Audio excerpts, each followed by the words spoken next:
Donc, on va donner la parole au professeur Bouayyad, donc la référente en rhumatologie, donc connue à l'échelle nationale, à Casablanca, chef de service, et donc qui va nous traiter quand adresser donc l'enfant au rhumatologue. Merci de respecter 15 minutes. 15 minutes, j'avais vu 20 minutes. Donc, chers amis, chers confrères, je suis très heureuse d'être à nouveau à Tanger. Et je remercie les organisateurs, nos hôtes tangérois, qui nous réservent toujours un superbe accueil. Et j'ai remercié encore une fois de m'inviter à participer à ce beau congrès.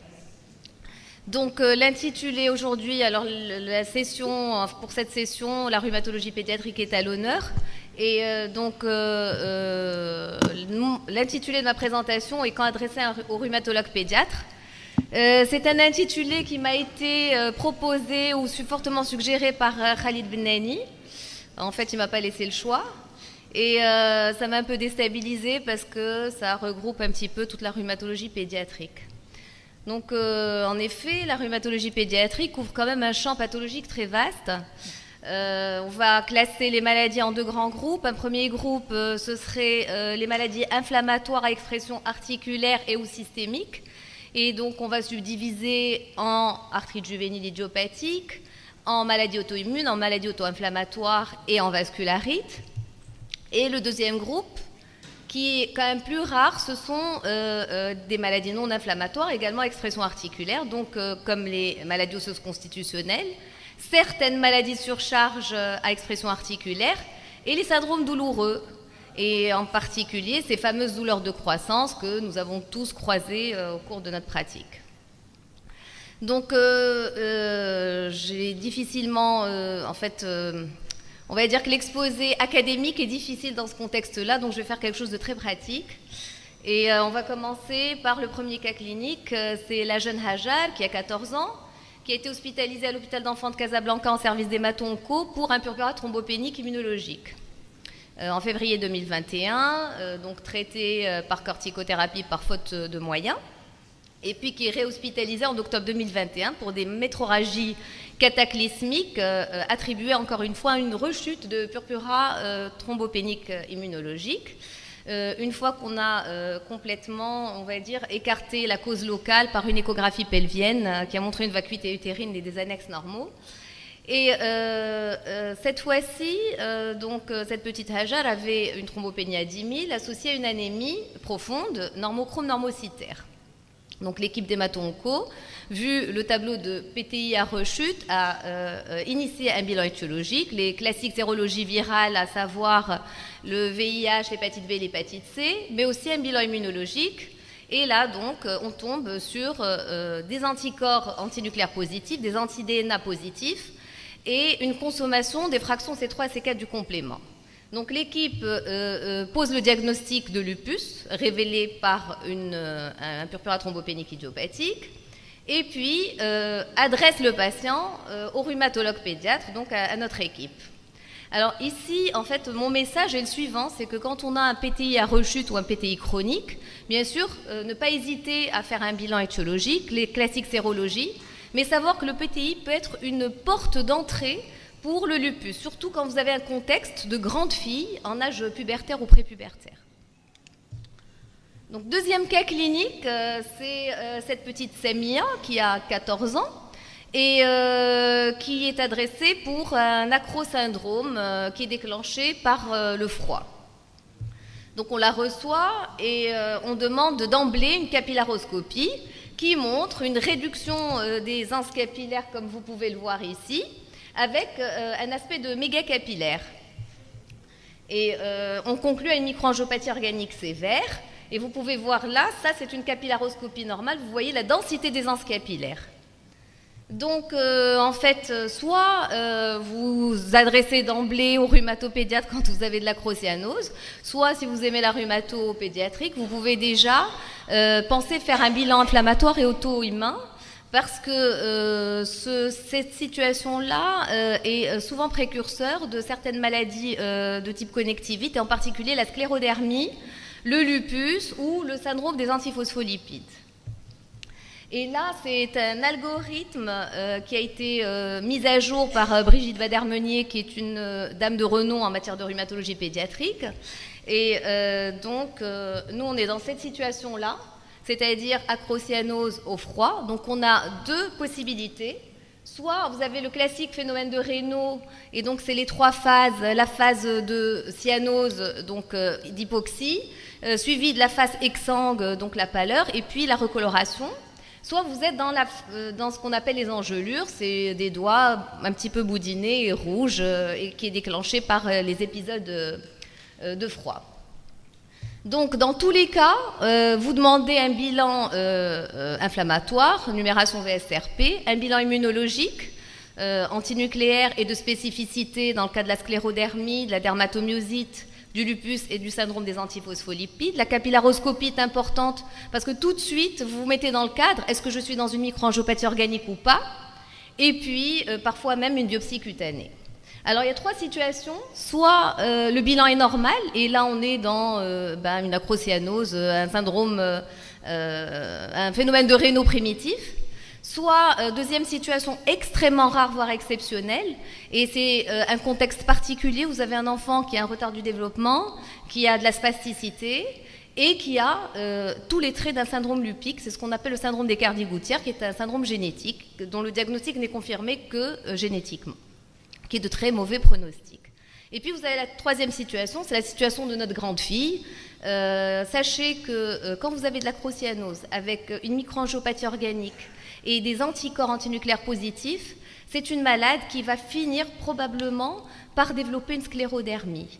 On dit que 90% de ces patients à 10 ans ont développé la maladie. Et pour retarder cela, c'est ce qu'on a fait un peu chez notre petite, c'est qu'on va traiter symptomatiquement bien sûr l'acrocyanose par des vasodilatateurs périphériques, donc de la nifedipine ou de la nicardipine, et on va mettre un traitement immunomodulateur pour calmer un petit peu le terrain et retarder au maximum la survenue de la maladie. Donc là, la malade avait été mise sous méthotrexate.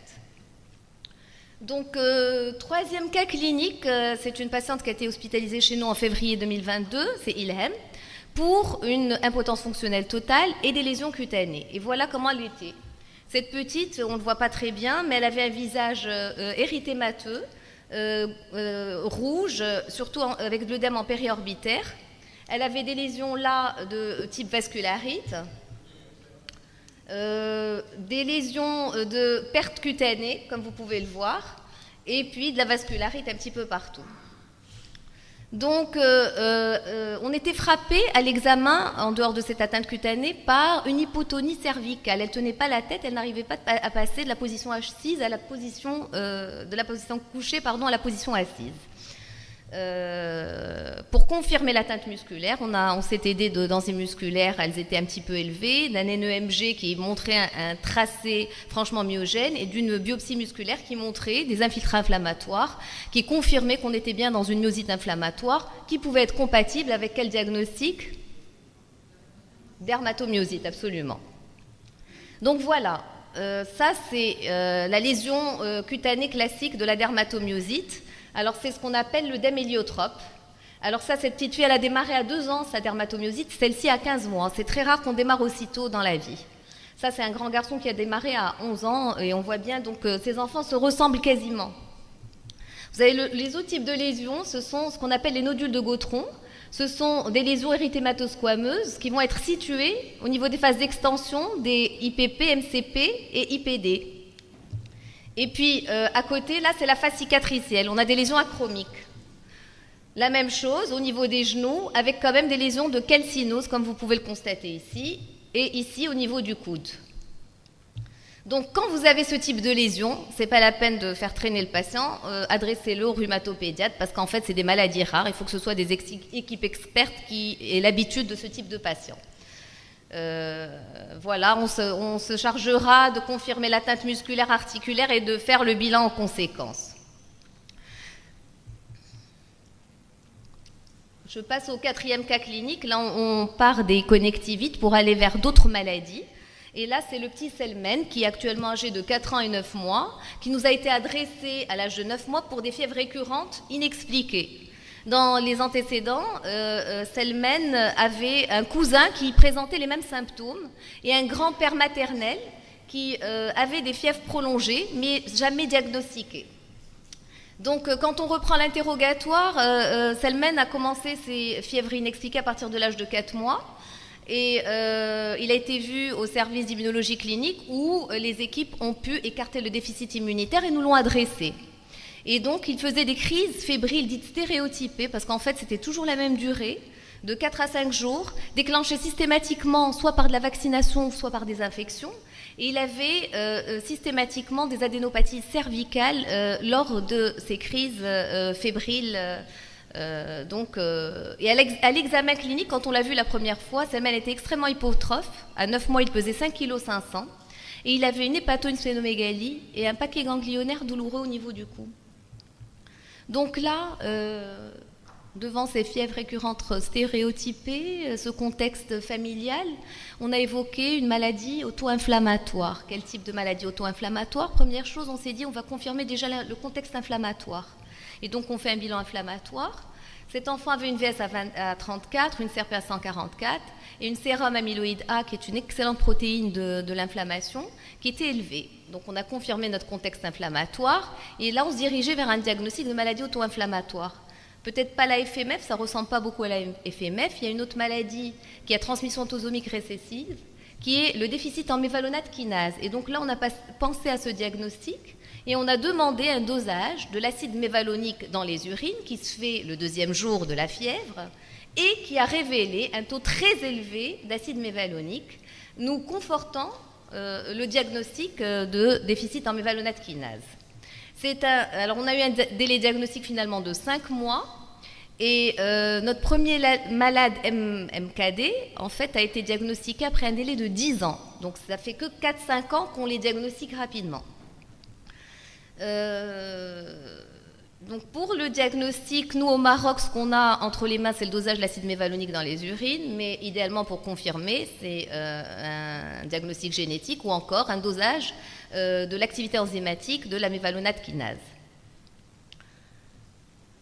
Alors pour résumer, je dirais que quand on est en situation de fièvre récurrente stéréotypée, il faut d'abord écarter ce qui a écarté infection, néoplasie, maladie auto-immune, et ensuite voir un petit peu le contexte familial, confirmer l'inflammation. Là, on a posé le cadre de la maladie auto-inflammatoire héréditaire et envoyer au rhumatopédiatre. Pour ceux qui aiment bien la rhumatologie pédiatrique, vous pouvez déjà lancer un bilan, demander une sérum amyloïde A protéine qui, si elle est élevée, est très prédictive d'amylose rénale. Donc on est déjà dans des choses un peu plus sérieuses. Vous pouvez demander une génétique FMF en fonction du contexte ou une acidurie mévalonique.